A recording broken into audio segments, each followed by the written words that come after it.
Hey kids, do you like professional wrestling? Well, this week in the news, releases abound in the lazy river of wrestling criticism. There's Grand Slam Australia, which has already been taped, and Vengeance, which we're about three-quarters through. I'll give some thoughts on that in addition to just the weekly television building those things. And in the Vader Club this week, Meiko Satomura versus Io Shirai from the end of 2015. Let's shake them ropes. I'm Jeff Hawkins. He is Chris Novembrino. Adulting sucks. Dude, man, it is both good and also stressful. I was commenting to my significant other, actually last night when we were hanging out. We had a lovely Valentine's Day, just like staying in and watching movies and stuff and having good laughs. But one of the things I was sort of thinking about is, man, if you had told me 5 years ago that like I was going to have to be the adults. That would have been so strange to Chris as he's trying to learn like a set list. Like, yeah, cool. What does that even entail? Like, what when we say the adult, what does that mean? And then showing me the time crystal of my future, a la Christopher Pike. Let me give a little insight to the kids out there. The difference between renting an apartment and owning a condo is that if something goes wrong in your apartment, the landlord might blow you off and, you keep bothering him, et cetera, et cetera. In the condo, they say, hey, you can get it fixed and we'll pay you back. And then they'll deny your claim because you didn't do it right or something other than that. But they'll say, oh, go ahead and pay for it. We got you. And then they don't. But no, I'm sitting there and it's raining in Southern California. And all of a sudden I hear this dripping sound. I was like, did I spill something? What? No, I look. Oh, it's coming from the ceiling right by my MacBook because water can always find the electronics in the room for some reason. I'm just like, oh, that's a new one. And then around here, roofers won't come out while it's still raining. So, and of course, it's right.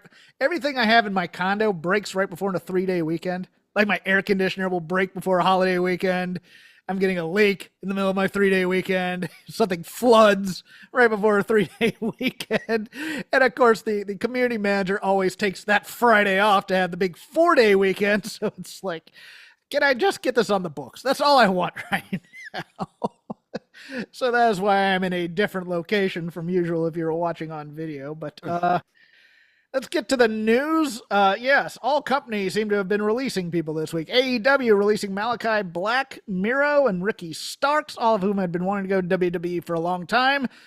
And because of that, hadn't been used in AEW. Ricky Starks, the only one of the three who has thus far appeared on any form of television, him appearing on NXT, doing the You Know Who I Am, which means he may not be Ricky Starks for very much longer. So I took that. WWE doing some cuts this week. Cedric Alexander, Blair Davenport, Sonya Deville, the authors of Pain, Paul Ellering, Carl Anderson, Luke Gallows, Isla Dawn, Giovanni Vinci, and Elektra Lopez. And then over in TNA, Josh Matthews and Christy Hemme both released as they seem to be doing an overturn of front office stuff. I don't know if that has anything to do with the WWE relationship per se, but it might.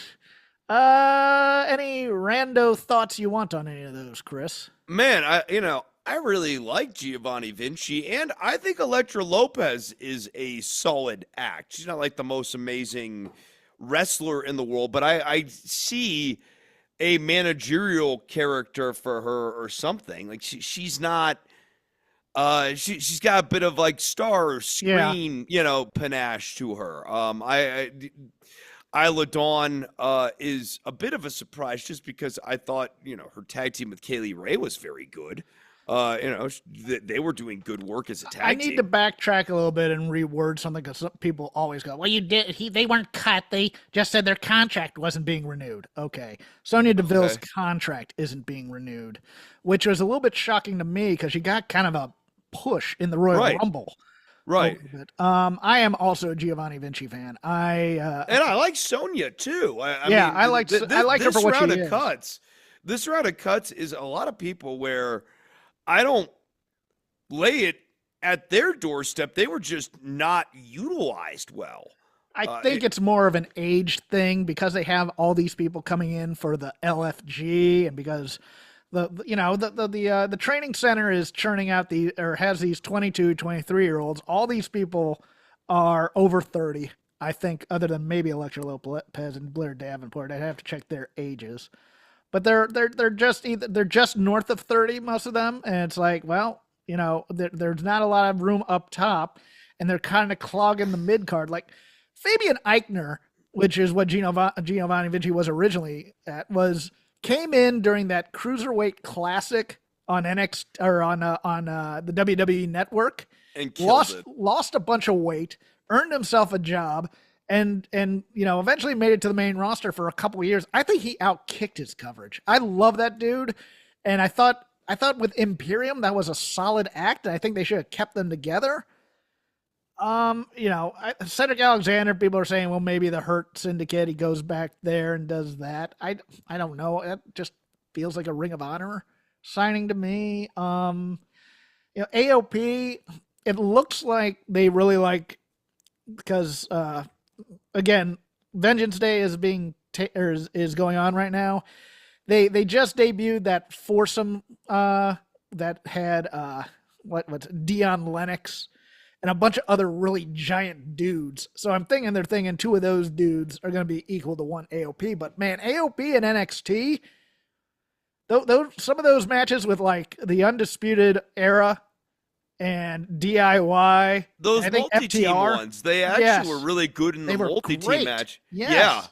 Yeah, this is just again, these are guys, or all these talents are utilization issues to me, rather than they're not very good. Right. No, these are all the AOP I think are good. And it just seemed like, and I thought they were good heavies for that Karrion Kross Final Testament act. I always thought the weak part was Paul Ellering. What you needed was a younger manager for them.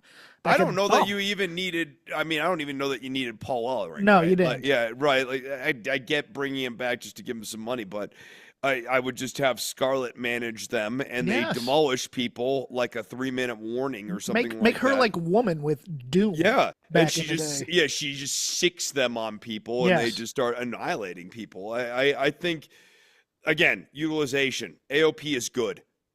The Good Brothers will probably get a run in AEW because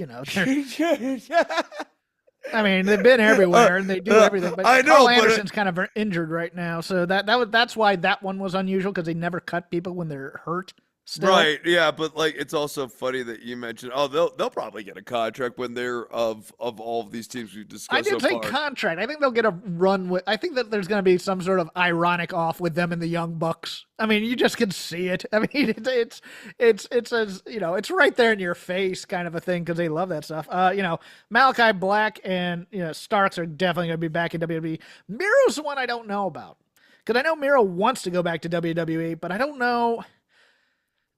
I believe he and Lana are divorced now. I believe that was news a while ago. And to me, it was always Vince wants to push the hot blonde in the act and thinks the guy that she's married to isn't worth it. So that's why he was always kind of buried and cut there, is because of Vince. I don't know what Triple H thinks of Miro, but I know that Miro was, that NXT. He's the guy from NXT they bring into the Royal Rumble to eliminate a lot of people, and you go, oh my God, look at that kind of a thing. When he made his debut, and then I thought, he had a good run on the main roster. The Cena feud for the Santa Clara WrestleMania up there with the tanks and everything. Yeah, I was gonna say the tank entrance is classic. Yeah, and Rusev Day got more over than anybody would ever give it a right to. So and then like, this sounds very strange, but I remain kind of a believer that part of the initial hiccup there around 2015, 2016 was just like weird politics circled around Russia, because we went from making Vladimir Putin jokes on Raw on a regular basis to cutting all ties from Russia at some point. That was an interesting move, and that definitely hurt Rusev, because he never really, once he became the Bulgarian again and he was no longer kind of the tropish Russian, a lot of the steam came out of that engine. Yeah, and a lot of the discourse though is AEW around with Malachi Black, Miro, and Ricky Starks, and people complain, well, they didn't want to lose, et cetera, et cetera. And I'm just like, look, if they want to protect their brands and get paid, then you need to be a manager and tell them why they need to lose and how you're going to take care of them in the future, kind of a thing. To me, I didn't go as hard on them in terms of the quote unquote refusing to job. Well, Ricky Starks already Storyline. got burned on this once with the Yes. Jericho Vortex. Not just the Jericho Vortex, but also like his big bro was going to be with CM Punk. Remember, he was scheduled for that strap match, and then it was, Right. and then Bryan Danielson eventually subbed in, but he was going to have a program with Punk to elevate him. He becomes a tag team wrestler, and I don't think he's happy about that. But that team was phenomenal with him and Big Bill. They just ran through FTR like a hot knife through butter. But I don't think they ever had any, they didn't have any ideas after that kind of a thing. It's just like, okay, you're a team. Let's see what happens. Kind of like how they did Private Party on this last run. So I don't mind. I mean, to me, it's a two-way street. The wrestler is the brand.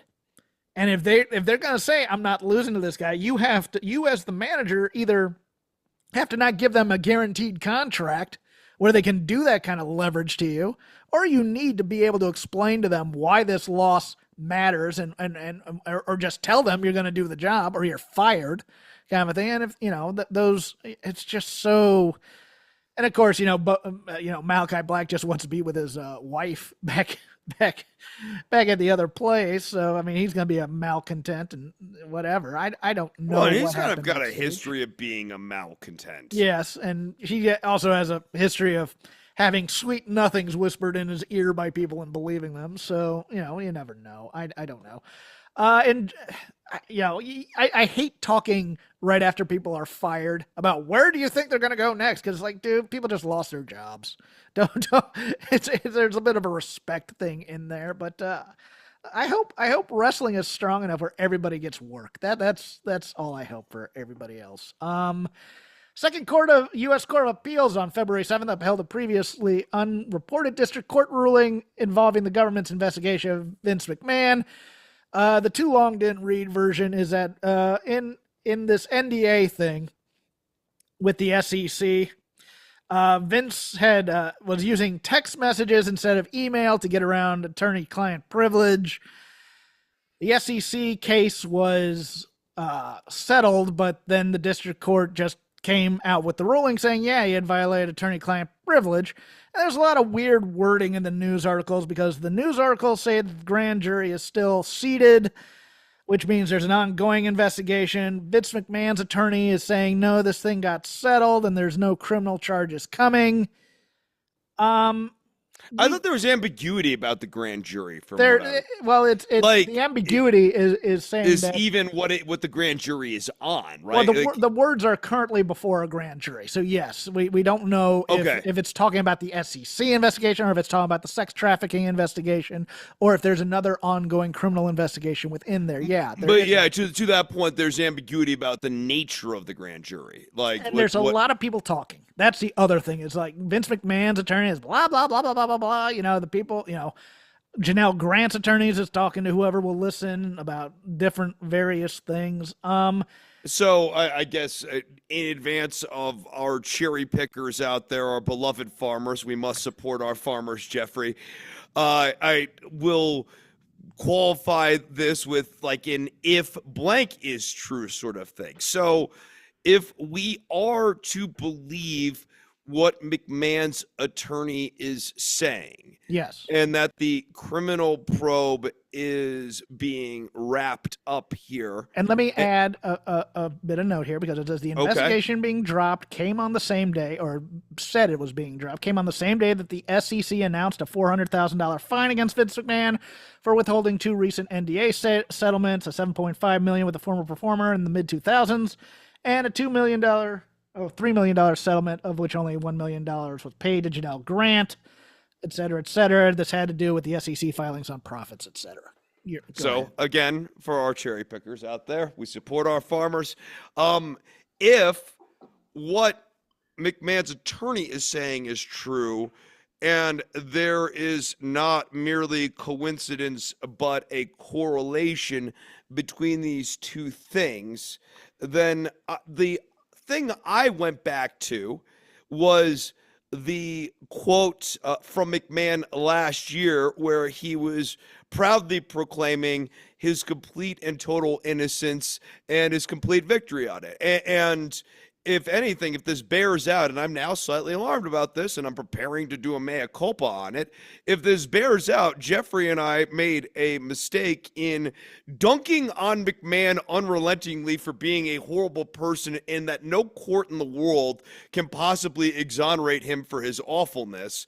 And instead, we should have maybe considered why McMahon would say such a thing in such a way beyond just merely ego and hubris. Perhaps it is the case that the Southern District of New York, the DOJ, there's many different departments here, and the SEC, these are the two. This is actually district in Connecticut. SD. District in Connecticut. Okay. A district in Connecticut. Okay. See, like, that's what I'm saying. So we have a criminal side and we have this civil SEC side. And it seems to me increasingly that the SEC. I need to correct you. The SEC was a criminal probe because of the of the filings and stuff like that, because that's considered fraud. So there's I guess what I'm saying is he's facing financial penalties, not criminal penalties. Like right now, yes. Right, and not jail. He wasn't facing jail with the SEC stuff. He was facing no. Yeah, he was facing money. They weren't sure if the things that he was going to be accused of within the SEC could then bring on further criminal charges. Yes. Sure. Right. But the SEC stuff, when I say it's civil, it's the penalty. It's mostly going to be civil. The distinguishment here is in the nature of the penalty, and then also in the nature of the way the case is litigated, right? It's the difference between a preponderance of the evidence versus beyond a reasonable doubt. Yes. Right. And like, that's extraordinarily relevant for the people who want this to go to the criminal level. And like, essentially the metaphor I'd use in a basketball parlance is, I believe that the criminal justice organization entity writ large, DOJ, SEC, all of them, I'm rolling them into a big Katamari ball here. I believe that they preferred to shoot the 2-pointer rather than try to go for the 3 here. That it was easier to get McMahon on a preponderance of the evidence for what he is, what was out there with the SEC, than it was to try to get him beyond a reasonable doubt on some of these bigger felony charges. Yes. And that they leveraged that to get the SEC stuff, and that's what's motivating McMahon's attorney. Now, I hope that that's not the case. I want to make sure, again, Jeff, I got to get stuff out here, because the cherry pickers need to be able to hear all of this stuff and eat their seeds. I hope that that's not the case. I, like you, I would believe, Jeff, hope that McMahon rots the rest of his life in a maximum security prison. Nothing would make me happier. I'd love to see him in orange for the rest of his life, but I don't think that that's where this is going. No. I think that this is what tends to be the parlance of anything. Now, would you like to hop in here just to make sure that I would like to gets hop their in fruits? a little bit of an explainer for those who, I'm sure people know the difference between civil and criminal court, but I am not so sure about that after this week here. Maybe not, but like when you say beyond a reasonable doubt, the percentage that you're told is 90 to 95%. That this happened, that this crime happened, that everything that the charges being said are completely true, and that there's no iffy there, and there's no, you can have a little bit of doubt, but would a reasonable person, if you laid out this case for them, would they find them guilty? That's what beyond a reasonable doubt is. There's no doubt. It's the reasonable man test kind of thing. Preponderance of the evidence is kind of I would see, it's weird because people differ on the percentages, but it's like 50, 60% that, yeah, they're probably liable for this happening kind of a thing. The standards are much lower in a civil procedure. The thing that got me was Dave Meltzer talking about how the charges were probably dropped because of the new administration, et cetera, et cetera. But in the New York Post article, it says that this happened, if it happened. We don't know if it happened. Well, no, not even the lame duck period. Between September and January 10th. So September is even before the election. Right. Yeah. I mean, that's before the election, but like, I mean, a lot of the timeline would be during the lame duck period. And I'm here to tell you guys that that's not how the feds work. If the feds think they have a felony and it doesn't matter who the politics are, as we saw this week, they're gonna want that. They're gonna want to get that. They want the conviction. Like, you can go in there and pardon or whatever, but we want the conviction first, and then you can make the deal or whatever. It's not oh, Trump's coming in, and Vince McMahon's wife may be in the administration, and oh, we may not be able to get him, so let's just let it by. No, feds don't work that way usually. If they've been assigned to a case and they've been working on it hard, they're not just gonna say, "Yep, yeah, good game, everybody," shake hands, all that other stuff. To me, if this is all true and whatnot, then there is a certain standard of evidence not being met, or it's a quid pro quo, like you said, where it's like, okay, the SEC you pay the fine, and we drop the other investigations or whatever. Yeah, and I think, again, going back to, it's a wide timeline, but when's the most likely date?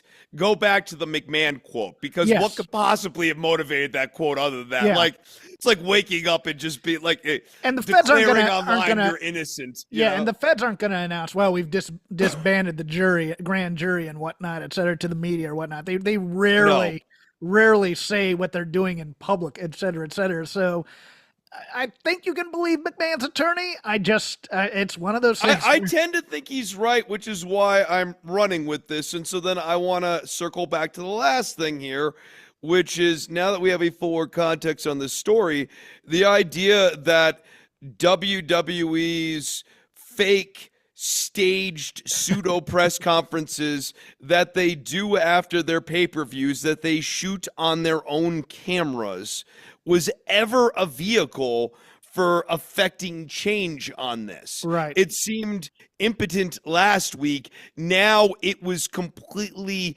a no-win scenario. All you would have been asking for is for people to perform career immolation on camera for your amusement, asking a question so as to never get back, and for having that one question be the peak of whatever modest little hobby career they had built for themselves as a wrestling nerd.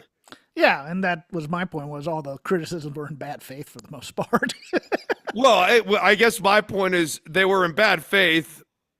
I know this, but now, with the benefit of hindsight and additional information, they were in even worse faith. Yeah, well, I mean, point here. But the outrage, Jeffrey, the outrage factory needs to do a recall.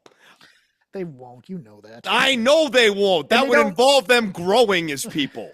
Well, they don't care about either party, so why should they? Oh, you're an old New Japan fan, somewhat. Hiroki Goto finally won the IWGP World Title. Oh, cool. I'm he was the perennial guy. Yes, who's in the mix. He should have never won the thing. I don't care. No, I think Lanza called him the Tommy Dreamer of New Japan. Yes, I thought that was perfect. That's a perfectly good story. It was perfect. Yeah, it was great. I like guys that don't win the big one, because then the emotion is all in the chase, and you can continue that once they get that. I mean, I get it. He was important. Now you can say, you can take it off of him immediately. You can just say, that's it. See you later. I know, right? I don't mind the thank you championship runs, but especially with New Japan, this last 10 years, they have really felt a bit rudderless as a ship. They've really been struggling in the wake of AEW's advent. It's so interesting because people complained post-mortem for years about the NWO and how NWO ruined booking in WCW. And I think Bullet Club did the same, and all the various, House of Torture and offshoots of that are what really got. I mean, don't get me wrong, they got raided a few times, and some of their major stars left for greener pastures. And they sold a shitload of T-shirts, but that became the biggest. I mean, it's very much Bullet Club is NWO for that golden era of New Japan, in the sense of it started off as a good thing. It helped gain interest and even get some new eyeballs on the product. And then it overstayed, and it became this thing that obstructed any new creative construction of what Gaijin factions should look like over and then become there. a Tesla coil because it's like, okay, we're gonna have different factions within the Bullet Club going, and you're like, all right, whatever. WWE Hall of Famer Road Dogg Brian James has been named the new co-lead writer for the SmackDown brand, along with John Swikata. Ugh. God, I don't no. like Road Dogg. I don't like him. I hate his Twitter presence. I do To be too. honest I with you. think he's insipid. I think he's defensive. I think he's thin-skinned. Thin-skinned, and I think he's like a corporate shill. And yes, I get he's that. online. He's a hunter guy. So I mean, it's one of those I things. get obviously you can't bash the company, but there's a difference between not bashing the company and needing to relentlessly defend the company. And I just don't care for Brian James. I don't think anything of SmackDown him. did our boy dirty, so it's one of those things where I'm just kind of like, screw SmackDown for the most part. But yeah, it's one of those things where if I'm the other co-lead writer, I'd be wearing a phone book around my chest and whatnot. As you're walking down the hall. SmackDown is. You need to keep the phone book on your back because that's too. where the knife's coming no, he's from. he's coming to you from the front. Road Dogg? No, yeah. Backstabber. Well, no, he's a backstabber, like behind closed doors, but to you, he's gonna butter you up to your face, probably. That's a backstabber. I know. I'm trying to save myself, and I can't. On semantics, Jeffrey. I know. Look, prison life is hard for Dominic Mysterio. No, it's one of those things. Like I sat down and watched SmackDown last night. I had it on while I was playing. It's like there's good stuff. Like Nia Jax and Tiffany had a decent match, and Charlotte declared for that. But it's like I'll give you a match that's like this is becoming Rampage really quick. It's like LA Knight versus The Miz. That is the most mid-card WWE. Don't want to watch it match. Oh my God. Semi-entertaining, but not quite there yet. Promo battle that I ever want to see. Right, both of them actually could have a very entertaining on the mic feud, and if they found a way to have gimmicky style matches that told interesting stories, I think it could be a surprisingly entertaining mid-card feud that you and I are throwing a few roses at the feet of. So I'm not writing off The Miz versus LA Knight outright, although I also labor under no delusions that this is going to be a work rate classic. I just think these guys are entertaining enough to make my TV screen not a vortex of hatred. It's something with potential. I don't need to see this. But my God, nobody needs. See, I thought when he joined with the Final Testament, I thought, okay, cool, we're going to get a nice, fresh new coat of paint on The Miz. He's going to be a more interesting, deeper character with some character-y notes in there and something. Yeah, I like the idea of Karrion Kross really playing with his head. Or he knows that Karrion's trying to play with his head. He's actually taking over the Final Testament from within, kind of a thing. It becomes this, he becomes a Kaiser Soze type. Nope, must see, blah blah. Oh God, you've been doing this for 20 years, kid, and I love you, but. I know you got to play the hits when you're on WWE television, but it was just like God. That's like we're gonna have Private Party versus Top Flight on Rampage for the 800th time, and you're just no thanks. And I feel bad for The Miz too, because costumes wise now, like Seth Rollins has basically stolen his gimmick too. Yes. So he really does need this fresh coat of paint of like. All right, when Seth Rollins is the dress like an asshole market cornered, Miz coming out there and doing that, he can't out Rollins. Yes. Yeah. So especially when Rollins is fighting his wife to see who can be the most eccentric on camera type of a thing. But I would love it if Cross playing with Miz's head made Miz just come out like straight black tights and like all of a sudden there's like the crazy eyes. Yeah. Like we focus in like his logo does where it's on the eyes. Like, we're kind of getting a little bit of a Mr. Backlund Miz, where everybody points to the pre-WrestleMania one where he's like watching all the tape of people before who preceded him, and it's like, okay, that's a cool look, and then they did nothing with it. They never do anything with this other than they talk about how he's good with, he can go and work the media and stuff like that. It just reminds you, oh yeah, this is the Road Rules guy that they just, or the Real World guy that they decided to bring up on the TV, and they just always undercut his his viability, because they'll say, "Oh, you were a champ, but you suck," that kind of thing. Every like half of that Sammy promo was always, "Oh yeah, you're a former world champion, but you suck," kind of a thing. You were like a shitty world champion who we couldn't do any business through. I mean, you were Tommy Rich, right? Yeah, the worst part is whenever they talk about is like history.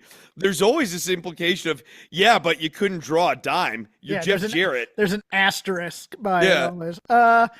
We're going into the lazy river of wrestling criticism. Whatever we watched, whatever we saw this week. I'm gonna tell you that I'm not gonna spoil Grand Slam Australia. It's been taped.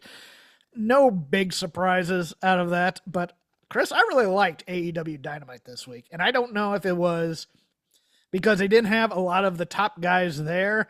I don't know if it was because it was taped and then edited down, so it felt tighter to me. But to me, it kind of reminds me a bit of, you remember that one SmackDown when like half the crew couldn't get back from Saudi Arabia, and so they brought up the NXT people, and there was like a real weird, fresh energy to it, like that MJF Page stuff, where MJF just cuts the brakes on being goofy and really cuts Page to the quick. I loved that stuff. I loved the Harley Cameron. Okay, she's doing the goofy puppet stuff, and then that stops, and she's just looking at the camera and giving a serious promo type thing. Everything felt heated. Everything felt like it mattered, kind of a thing. The only drawback to me was Copeland doing member berries about his WWE career. It's like, oh, I used to hold a briefcase, and oh, here's what's the name of it? Is it Spike or what the bat that I didn't even remember that from WWE, but apparently everybody's supposed to remember. He used to carry around a bat with spikes on it of some kind. That was the only. Man, I don't remember that at all. I kind of remember. I kind of remember him having a bat at one point when they sort of had him ripping off Sting early in his career. This was, I believe, this was after Negan on The Walking Dead. Okay, brought out the spiked bat or whatever, so he decided to do the kind of the same thing, type of a thing. But overall, I mean, AEW to me, at least, and I think of that as Jericho's move. Yeah, that's Jericho's move quite a bit. But like you had, which apparently he ripped off of Edge. What? Jericho ripping someone off? No way. No? I know, but that's actually funny now. It's like him bringing that up. All it makes me think about is, wasn't Jericho doing that like a few years ago? And it comes off the heels of an actually strong collision the previous Saturday. Like Brian Keith and Bandito had a really nice match leading up to like a 10-pace type thing where they both turn around and just run and kick each other in the head. I'm watching Collision. I'm like going, this is actually far better than I expected it to be. So, I mean, for all our trashing of AEW, you're not going to get a lot of that from me.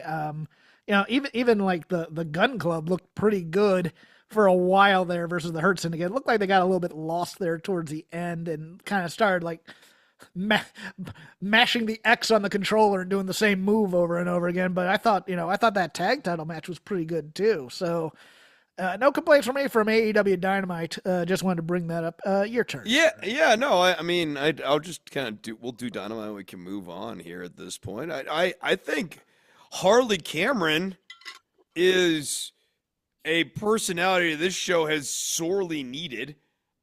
Someone who, I mean, I guess she could be a smidge annoying or whatever with like the hyper talented, the heavy comedy stuff. Yeah, and let me show you every talent everything that I've ever every had. time. Yeah, it's like I can do ventriloquism and talk Chinese. I'm gonna do that right now. And I can play guitar. It's like, all right. Yeah. I mean, there's another thing of a bit of a jack of all trades thing. Like, okay, it does sort of feel like, especially when she does the exhibitions the way she does it, she knows a bit of ventriloquism. She knows a bit, and I know guitar, a bit of guitar, and she probably knows a bit of Chinese, of Mandarin specifically. And a bit of wrestling.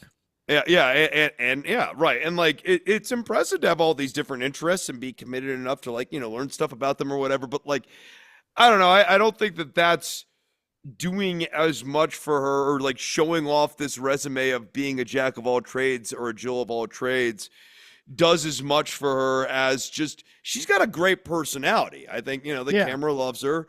I think she is likable and she's well spoken, and She has uh, funny bones too. I'm not going to yeah, deny her comedic talent because yeah, she actually has phenomenal comedic timing and stuff like that. If you see like the things with her and Lexi backstage from, from 2 or 3 months ago, I mean, she has that. It's just in wrestling, it's kind of like one of those things where it's like, okay, this is the comedy build that you can do with Mercedes. But either way, how that match goes, and I'm not going to spoil it for anybody because it's playing later tonight. Either way, now you have to be serious after this to me to go to that next level of wrestling stardom. And I don't know if she can resist the siren song of getting the comedic pop. jokes. Yeah, I know that it's the same problem with MJF, right? It's the Yes. discipline to avoid the zinger, or the laugh line or the Jimmy Fallon moment in favor of the more disciplined, mature, serious build, And he did which a good takes job of more that this time. week, I thought. Like What? like like when Paige in that one-on-one when they're backstage and Paige cuts him to the quick and goes, "It's been 5 years. Is that all you got?" And then he realizes his material isn't working, and he kind of shifts to serious thing where he goes, "This isn't you," type of a thing, and he's absolutely correct. And he's just basically saying your character is too emo. Shut up and fight or something like that. I loved that this week. Yeah. No, I think they're getting Page back on track, but man, I still think it's going to probably take the better part of the year to really get him on solid ground again. I would agree. I'm not as convinced as others that he's. See, what AEW has been lacking in all its world champions, because they went with heel champions for the chase, and that's a very territory thinking type thing.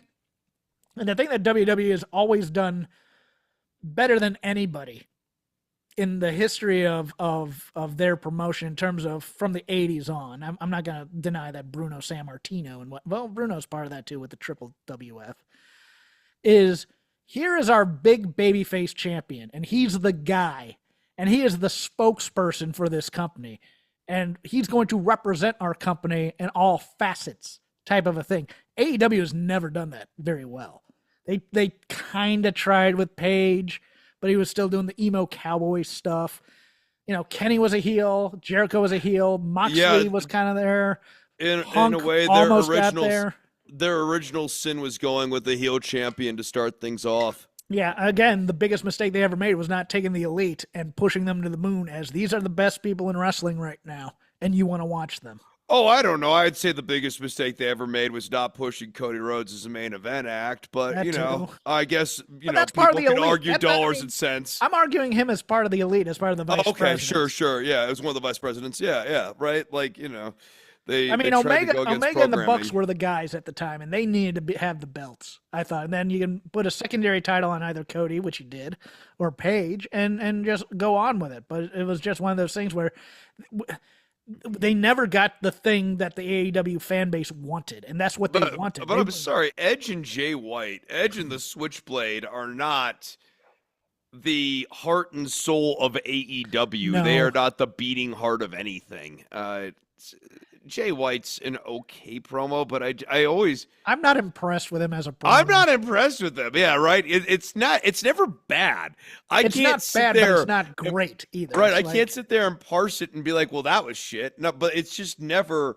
I'm like, damn, let's go. No, and this whole very top of the card, Miz-like, actually, and I hate to say that, but in terms of a promo, it's always the same thing. It's like, yes, I'm part of the Bang Bang Gang, and I want to fight, kind of a thing. He's kind of miscast as a babyface a little bit to me. I don't. Yeah, and there's too many catchphrases. I mean, yes. it's not quite.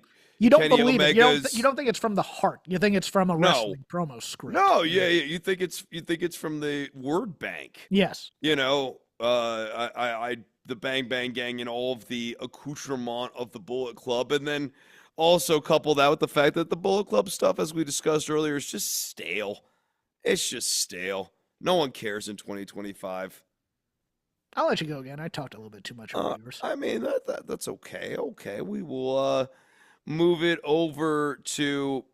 I guess we can move it over to NXT. Obviously, we've got Vengeance Day going on here. I will recommend that Stephanie Vaquer and Fallon Henley was very good, but the tag team match was fantastic. And you guys should watch it. Fraxium versus Unimura and Josh Briggs. I think that it is Unimura, right? Did I get the name right, or did I butcher Yeah, it? I think that's right. Okay. No, I mean that match. That match got. I mean the chops in that match. You just go, oh, hose me, kind of a thing. I mean there was some manly chopping going on in that match. And I haven't checked the results of the 4-way, but I'm going to do that while you talk about this week's NXT. I really wish that the Fandango return meant friggin' anything, but Lexus King and this characterization around Lexus King has become a complete charisma vortex again. He is one of the most Brian Pillman Jr. is one of the most perplexing talents of the last 3 years, because it was back in AEW, he just couldn't talk. He wasn't any good at that. And like, he'd come out and he'd have halfway decent matches, but he just couldn't talk and he couldn't get anything he was trying to do over again 8 points across. Then he comes to NXT and they give him this Lexus. And all of a sudden, the skill set inverts. He can talk. He's got a character. But now the athleticism has been sapped from him. Yes. And then they start playing around with the different characterizations of him, including a strange and baffling interaction with Lord Stephen Regal, William Regal. And that brings us to this point now where he is like the heel Heritage Cup champion. He's stripped away all of the elements of the Heritage Cup that make the Heritage Cup the Heritage Cup. Well, it's weird because he's the heel who took it away from kind of a heel. Right. And now is doing the heel thing better than the former heel was doing the Heritage Cup thing. Right, but now we're not doing the Heritage Cup thing. Right, now we're just cheating to win all the time. Right, and we're doing one fall to a finish. Yeah. Screw your rounds thing. I find him baffling, and then we bring back Fandango, and this JDC thing that he's been doing in TNA. I get it, he's aging up. He doesn't want to be Fandango anymore. But like, I don't know, man. You come out to the music. I think it's also an Impact thing. Is it? Yeah, yes, yeah. Because he's Johnny Curtis over there. Right. JDC, yeah. Oh, he can't even be Johnny Curtis over here? Well, this is how the fans know him over here. So he kind of has to be Fandango here, and he has to be JDC over there due to trademark implications. I know. Yeah, okay. I get it. I mean, one, with the contract talent sharing deal they have, they should be able to use the names too. I think the easy move here is, here he is, Fandango, and in quotes, Johnny Curtis. You know what I mean? Like, right. Like, he's both, right? Like, Johnny, quote, Fandango Curtis, like, and that's his nickname is Fandango, but his name is Johnny Curtis. The Dango in JDC stands for. Yeah, right. Yeah, right. Like, he can be Dango. Yeah, right. Exactly. So. I don't know. That was my big point is Lexus King and JDC. I still think JDC Johnny Curtis still has something, but I think that this deployment of him was completely useless. And that was mid. It's very mid is the word I'd use for it. I'm gonna give some props to somebody I've given props to a lot, but boy, you talk about someone working hard this week. Aunt Pam, my girl Bailey. Monday has a banger against Lyra Valkyria on Raw. Tuesday comes in, does her thing on NXT. Friday, last night, she's up in San Francisco doing the or up in the Bay Area doing the NBA celebrity game, and then takes the red eye out to DC today to do the 4-way on NXT for the championship. I'll spoil that. Julia retained. Not that anybody didn't think she would, but my God, I'm like, people who, I mean, she loves this next generation of women because they're her girls. They're the people who looked up to her. She has a posse, and if you follow her on social media, you know how much, Roxanne, Cora, uh, who was I just thinking of? I can't remember who, but Lyra, even Julia and Stephanie Vaquer. I mean, JC Jane. Yeah, I was gonna say JC hasn't gotten a chance to really work with Bailey. JC didn't get a chance, but she might in the near future. And then also Kiana James is part of that crew. Just a lot of people who just want to sit at that learning tree, so to speak, of Bailey. And boy, it was just she didn't get to do anything in that NBA game, and that was kind of disappointing. She just got out there for a little bit to play a little bit of defense, but she was obviously thrilled by it. But she's having herself a week. I really liked that Lyra Valkyria match for the chamber spot. I thought that was really good. Yeah, I think Lyra's been turning in great work, and She really has. Bailey is the, it's weird calling her a veteran. She's only in her mid-30s, but she Workhorse. she's the workhorse Yeah. that helps get all of the other young stallions up to speed. And Natty used to do this pretty well back in the day. I think Bailey does it even better. Yes. I think, Bailey was always a little bit better than Natty at that point. Well, yeah, no, I know. But one thing I'd always say about Natty was that she is a very good player coach. Yes, she is. She's a good teacher. She just was never a great match in and of herself. Right. Your turn, sir. All right. You did Bailey. Was there anything else on here? God, this Ridge Holland versus Tony D'Angelo thing. Oh my God. I'm surprised Ridge Holland. I mean, if I were Ridge Holland, I wouldn't answer my phone. Right? Man, it feels like they are just doing everything with this guy on his way out the door. If they're not bringing him up for the New Day, and by the way, the ending of that Netflix show where I think they cut off a little bit too early, but I loved the ending where it's the New Day just beating up on Ray and it just goes black. I was like, that's kind of cool. I like that.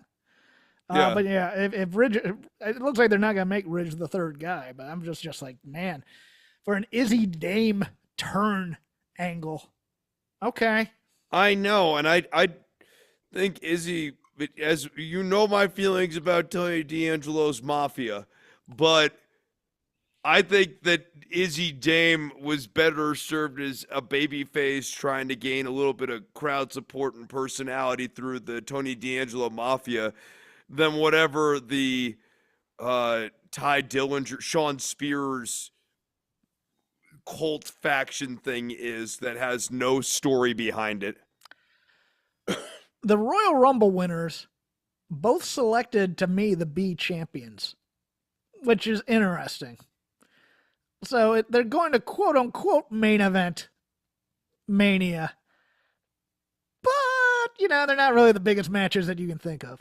I mean, Jey Uso and Gunther, and then now Charlotte Flair and Tiffany Stratton. And it's kind of like hey, how about that for me? I'm like, well, I mean, it's always kind of been a little bait and switchy with the Rumble at times. I mean, the biggest, culprit of that was the year that I went to the Rumble with Rob McCarron. We went to Philly, and then Asuka and Nakamura both won. Then you did the dream match with AJ Styles that ends in like a dick kick, and you're just like, that's not a dream match kind of a thing. I don't know. It's weird because I like Gunther and I like Jey Uso. It's just I don't think Jey Uso is going to get there on the promos to really, get the emotional connection there. And Gunther has felt he feels like a B player with the main title more than he did with the Intercontinental title to me. I have that same feeling. It's like, weirdly, this is less prestigious for some reason. Especially due to the doubt story. I think that may have been the thing that killed him right there. However, go ahead. I really like the Tiffany Stratton and Charlotte pairing potentially because I think that Charlotte might actually be the perfect foil for Tiffany Stratton to get over big time as a baby. As a babyface? Okay. Yes. I think Charlotte is perfectly unlikable in a way that services Tiffy. And like when Tiffy roasts her and gets under her skin, it upsets Charlotte. I think that's going to get people behind her. Charlotte's big enough that when she does the beatdown on Tiffy, it'll look convincing and people will be behind her. And I don't think anyone in that WrestleMania audience, the big ticket, big money audience, are going to want to see Charlotte win. So if they tell the right story, Tiffy's going to be over like Rover coming out of WrestleMania. It's fascinating because they haven't quite. On SmackDown, she is a babyface, but she's a babyface only insofar as she's fighting Nia Jax and Candice LeRae, who are a sneaky good team together because Candice LeRae is fantastic. And Nia takes a lot of crap, especially from Wrestling Observer subscribers, but she's improved. Dude, she's gotten so much better. Yeah, I mean, she's clearly improved from back because we were firmly in the critical camp. I believe you were like, oh, I'm too critical at one point. I think she's gotten much better. Oh yeah, I think she's improved, but it's one of those things, and it's like her promos are still a little bit heelish, but then again, there's also just Charlotte just shouts into the mic instead of actually cutting a promo at times, so you don't know if she's a babyface or heel.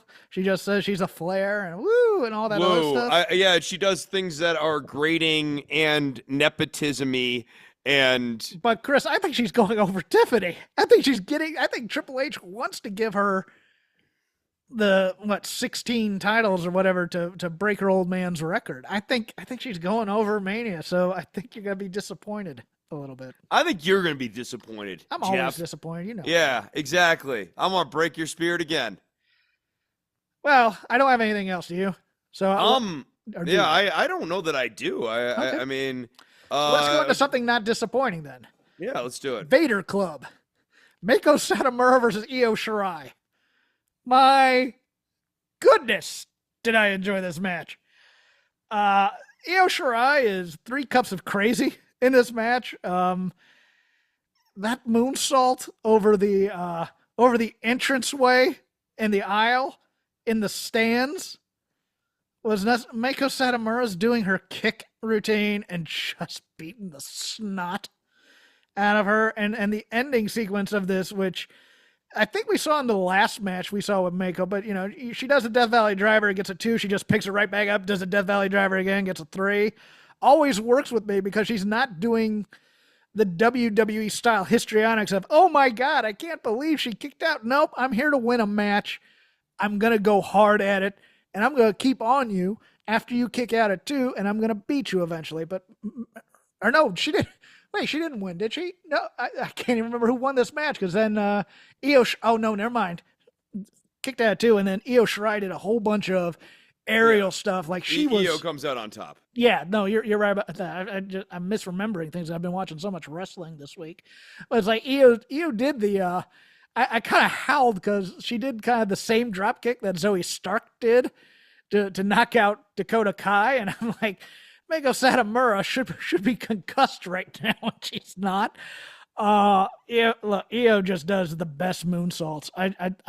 She's so smooth, and then she does. Oh, that's right. She does what's now the insane elbow. Even though I think Kyrie does a better elbow, but she still did the whole shifting the hips thing in the elbow drop. That thing was fantastic too. I really enjoyed this match. Yeah, Meiko for her part. I mean, I love, as you mentioned, I love the defiance of the WWE rhythm after the 2 count. Instead of doing the mouth agape, that was 3, holding up the fingers to the referee, like Becky Lynch grab her brow, Yeah. stroke her chin, grab her brow, stroke her chin thing. Wipes her mouth. I don't know what to do anymore. I'm a professional wrestler. Pulling out their phone, Googling moves and stuff. I like that as a gimmick, though. That would actually be really funny. The Miz. What's a move I could do right now? Actually way better. Calling out to your manager, what do I do now? Go 34. Go for it, kid. Yeah, like the manager's out there looking feverishly on his phone trying to figure out another move. Quick, give me your Now laptop. slides in the tablet so that the guy can hit play on the YouTube thing. This is how you do a Canadian destroyer. Try this. Like, They anyways. have the Microsoft tablets that the NFL uses. He's drawing with a pen, going, I don't know if I can do that. I don't think I have the ups. Okay. Yeah. Okay. All right. Well, try this then. Go ahead, No. though. So, but yeah, like I really like this. I like the idea of the 2 count inspires you further to go deeper for the kill shots. Yes. I really I think that that's way better. I think that that gives a better vehicle for the person in peril, whether they're the baby face or do something in reaction to the kind of the circling, Yeah, right? like for So if me- you're the Oh, heel go ahead, sorry. and someone's getting a near fall on you and they just got a 2 count and they're getting ready to do a second one, now all of a sudden that's a great opportunity for me to slam your face into the turnbuckle or hit you with a low blow or something like that because I know that you're trying to kill me. I know you're trying to put me away. Same thing for the baby face. At that point, they, see them grabbing at the ropes and trying to get out the ring to just regroup themselves, like do or come up with some sort of desperation reversal rather than, the long down resting beat. Yeah, because for me, in terms of my fandom when I was a kid, and you're watching Arn and Ole taking apart, preliminary towns or whatever, whenever they kicked out at 2 or whatever, they get mad. Oh, you want more pain? We're going to go after the arm. We're going to go after the leg again. They're going to just kick and stomp you a bit. It's like, okay, you're not going to give in. We're going to break your will a little bit more type of a thing. And it's just like, yeah, now it's just all the, oh my God face from, level 3 NXT, kind of a thing. And you're like, why aren't you treating this like an actual sporting event and going, okay, I got tackled on the 1 yard line. I'm going to run the same play over again and try and get in the end zone this time. Yeah, disbelief is just simply not the only emotional spot there. And I mean, definitely I lay this at the doorstep of WWE, but this happens in AEW as well, where these 2 counts, they don't become a major inflection point. In AEW, it's the opposite, where it's not even the renewed intensity for the kill shot. It's just like we get a big 2, and then we go into another crazy sequence where everyone's operating as though they're at full health. Well, that's where the emotional resonance comes in on the Japanese strong style / really athletic Kenny Omega type matches. The first kick out of the finisher. Okay, now it's when it's going to get exciting type of a thing, and everybody kind of sits on their hands until then type of a thing. And then you do, again, as you say, and that's my big problem with that style is it's all at full speed. Again, just because the athletes are so good, and it's like you're trying to catch the guy, as opposed to actually having a strategy type of a thing where I'm working him down. And then the WWE opposite is now it turns into spam X, spam your finisher. Like, okay, now we're going for the attitude adjustment again. No, I'm going for the GTS. No, I'm going for the attitude adjustment. Yeah, we both have our finisher bars full. Right, we're just full. both trying to hit it at the same time, but we just keep reversing and reversing and reversing. And maybe I'll hit your finisher and you'll hit my finisher, and yeah. Neither of those are satisfying. It's not. It's hard for me to sit there and tell you one's better than the other because I actually think they're both equally bad in different ways. No, I would agree. So no, this is nice, and that part of why we like to do the different promotions thing, and you'll notice we just don't do a lot of WWE or AEW retrospectives in Vader Club because it's really nice to see promotions with different aesthetics and consider what those match aesthetics could potentially entail for the modern style that we're regularly reviewing. Poor Asuka. She has tweeted, I received an alert saying there have been multiple hacking attempts on X from Germany and to be cautious. Stop screwing with Asuka, everybody, please. I want her to be happy in her life. Do you have an idea of what neighborhood you're going into for your Vader Club next week? I don't know. I feel like I didn't do Macho and or DDP full justice with that last match. So I might need to find another DDP match or Macho match. Because I love both those guys. Okay. I know. I'll tell you where I'm going. I'll tell you where I'm going next, and you can adjust. I think I'm going All Japan tag. and Okay. it might have to do with either the Fantastics or the British Bulldogs when they were both having short runs in All Japan in between things. So yeah, we'll see. But Yeah, we shall see. DDP and Savage. I mean, if you want to do Savage Steamboat, I mean, we haven't done it yet. That one's certainly something that I will circle back to because I really do love that match, and obviously anyone who's like a But wrestling aficionado it's your knows the personal writing. taste. It's Yeah. whatever you want to do. So Yeah. go through their Rolodex, see what you like. And I'll sometimes I put it pick out. a match too, just because it gives me something interesting, like to discuss. Like Yeah. that old trick that they used to teach me when it was with editorial columns is it's not even necessarily good or bad. It's just anything that you can find that's provocative. There's a point in here that's your I column. saw, and I like, oh, I enjoyed that. I want to talk Yeah. about that kind of a thing. I've done that before. There was Yeah. a match where it was like there was a move, and I was like, you never see that move, but I'd like to see it brought back, type of a thing. I did that once. Yeah.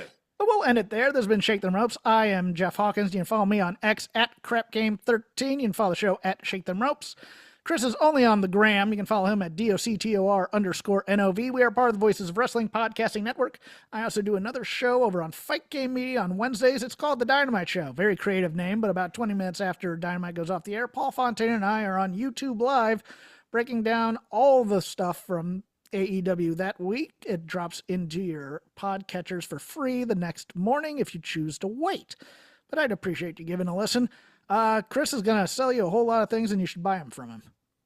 Yes, I teach. No, your audio cut out there. Oh, I teach music lessons, and you can follow me on the Instagram DOCTOR_NOV and message me for music lessons if you are so moved. Also, what else was I going to say? I don't know. Music lessons. Get music lessons. This is my cat. She's 20. She's adorable, and was out on the street last year. And now a year later, Jeffrey, she is home and in her house. And that's how I'm ending the show this week.